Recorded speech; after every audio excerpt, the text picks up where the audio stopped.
চলো আজ একটা কাস্টমারের ব্লাউজ কেটে দেখাচ্ছি।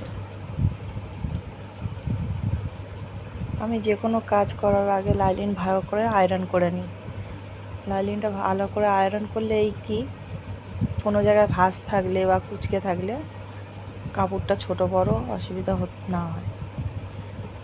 আমি ফর্মাটা আগে কেটে রেখেছিলাম পেপারে মাপ অনুযায়ী, তাও একবার ফিতে দিয়ে আমি মাপটা সঠিক আছে কি না দেখে নিচ্ছি। কোমরের মাপ, ছাতির মাপ, পুটের মাপ সব দেখে নিতে হয়, কেন হয়তো ভুল হতেও পারে, বা যেখানে বাড়ানো দরকার সেখানে আমি ফর্মা থেকে বাড়িয়ে নিই, লাইলিনের উপরে একবার বাড়িয়ে নিই, কারণ কাপড় কেটে ফেললে তো আর বাড়ানো যাবে না। যা মাপ বাড়ানোর ফর্মার মধ্যে একেবারে ড্রয়িং করে বাড়িয়ে নিতে হবে, কিন্তু ফর্মা লাইলিনের উপরে বসে ঠিক ফর্মার মাপ অনুযায়ী পরপর দাগ তুলে নিতে হবে। সাইডে 2 ইঞ্চি এক্সট্রা দাগটাও টেনে নিতে হবে, তাহলে সুবিধা হবে, সেলাই করতে সুবিধা হবে। এবার মাপ মতন ঠিক প্রয়োজন অনুযায়ী কাপড়ে লাইলিনের উপর ফর্মাটা বসিয়ে নিচ্ছি। আমি নতুন ক্লাস ফের চালু হচ্ছে, টেলারিং ক্লাস শুরু হচ্ছে 10 তারিখ থেকে। অনলাইনে যদি কেউ করতে চাও অনলাইনে করাবো, এবং অফলাইনে 5 তারিখ থেকেও একটা চালু হচ্ছে, আর 10 তারিখ থেকেও একটা চালু হবে।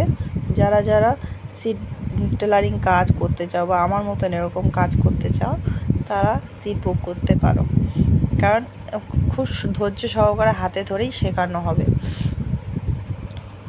আর আমার পেজ ফলো করতে পারো, হস্তশিল্প শ্রেণীঘর।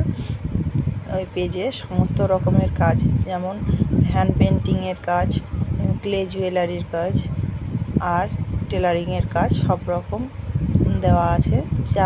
যারা টেলারিংয়ের কাজ করতে চাও হোয়াটসঅ্যাপ করতে পারো, এবং হ্যান্ডমেড জুয়েলারি যারা নিতে চাও তারা ডিএম করতে পারো বা হোয়াটসঅ্যাপও করতে পারো। সুন্দর সুন্দর হ্যান্ডমেড জুয়েলারিও আমার পেজে আছে। আর হস্তশিল্প শ্রেণীঘর নতুন পেজ আমার, ফলো করো, প্লাস ভালো লাগলে লাইক করে দিও আর শেয়ার করে দিও।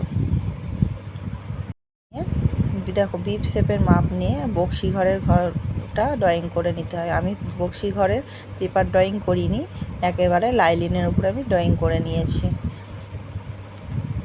বক্সি ঘরটা পেপার ড্রয়িং করতে লাগে না, যেহেতু ওটা বিপ শেপের মাপ নিয়ে করতে হয়। বেকার পেপার পেস্টের মাপ আমি নিই না, আমি লাইলিনের উপরেই করি। এরপরে কাপড়ে কী করে বসাবো আমি দেখে নাও। কাপড়ে বসানোর ভিডিওটা আমি পরে নিয়ে আসবো। আমি মেন কাপড়টা তোমাদের দেখিয়ে দিলাম, এই কাপড়ের উপরে আমি ব্লাউজ